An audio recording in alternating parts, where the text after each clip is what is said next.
They called him the second son, the spare, the boy without a dragon. But here's what they didn't see coming. The kid they laughed at would become the most feared man in Westeros, and his greatest enemy wasn't his family. It was the wounded boy inside him. This is the story of how pain creates monsters, and why Aemond's secret might be the key to healing your own wounds. By the end of this story, you'll see the exact moment Aemond could have chosen differently, and why that choice matters for your own life. Picture this: the dragon pit. Morning sun cuts through the stone arches. Aemond stands alone in the shadows, watching his nephews mount their dragons. His hands clench into fists. He's thinking, why them and not me? What's wrong with me? Then Aegon walks up, wine still on his breath from the night before, that cruel smirk spreading across his face. Still waiting for your dragon, brother. Maybe try the goat pens instead. Aemond's jaw tightens. His face burns with shame. His fists shake at his sides. But he says nothing, just watches them fly away. But here's what they didn't understand.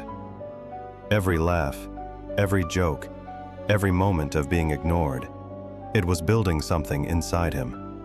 Not strength, rage.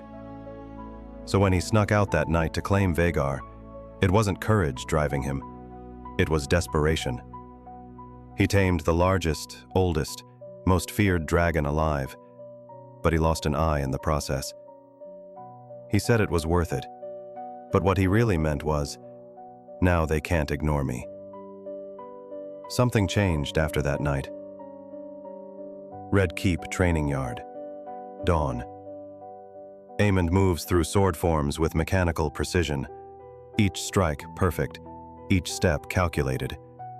He's thinking, never again, never weak again. But watch his face during family dinners, the way he sits straighter than everyone else, the way he speaks in measured, careful words. This isn't confidence, this is performance. The boy who was laughed at had become the most dangerous man in the room, but that came at a cost, because every move he made now was armor. His family still treated him like second best. The Cerys barely looked at him. Aegon still mocked him behind closed doors. So he kept training, kept posturing, kept sharpening the blade, both literal and emotional. But here's the problem. When you lead with pain, you start confusing fear for respect. Wait. Before we go further, ask yourself this. What wound are you still carrying? Because Aemond's story is about to get very personal. Many say Aemond wanted to be like Daemon, and in some ways, he was. Calculated, cold, deadly. But here's the difference. Daemon embraced chaos because he understood himself. Aemond feared chaos because he was running from himself. Watch them both in combat.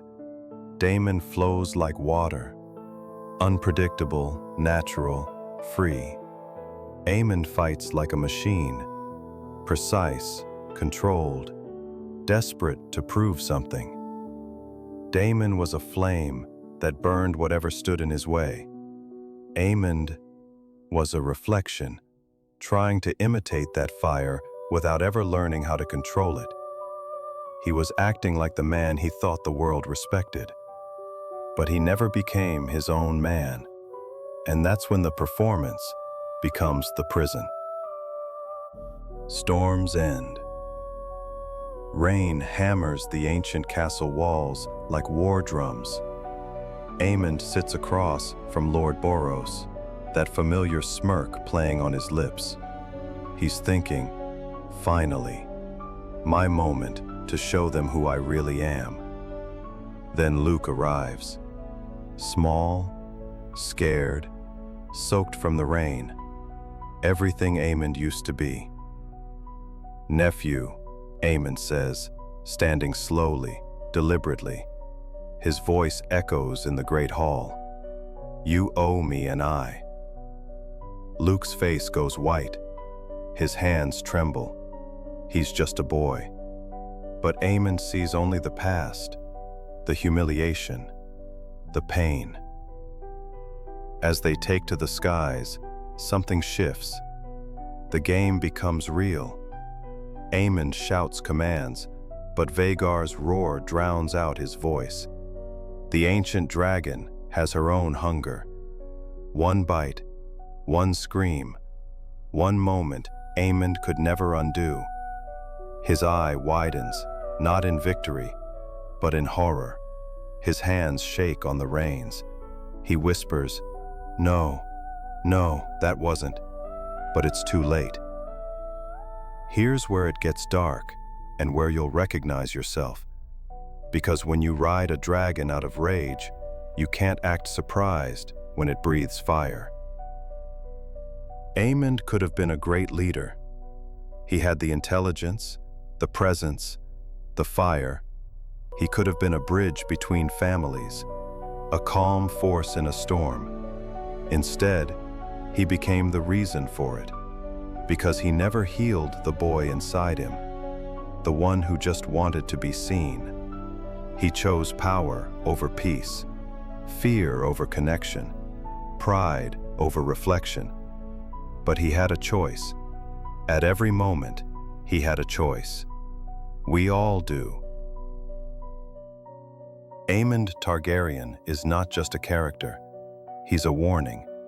When we chase strength to hide our pain, when we seek revenge instead of healing, we become the very thing we were running from. Not every villain wears a crown. Sometimes it's just a kid, trying to be strong enough to never be hurt again. But the strongest thing we can do is stop pretending we're not hurt. Because when you heal the wound, you break the cycle. Rise. Don't react. Heal. Don't perform. If this story hit something inside you, tell me in the comments. Your voice matters, and it helps this message reach more people who need to hear it. And if you believe in rising, in breaking cycles, in finding meaning through the pain, subscribe. This is worthy to rise, and you're not alone. Next, Rhaenyra, the queen who held back until the world pushed too far.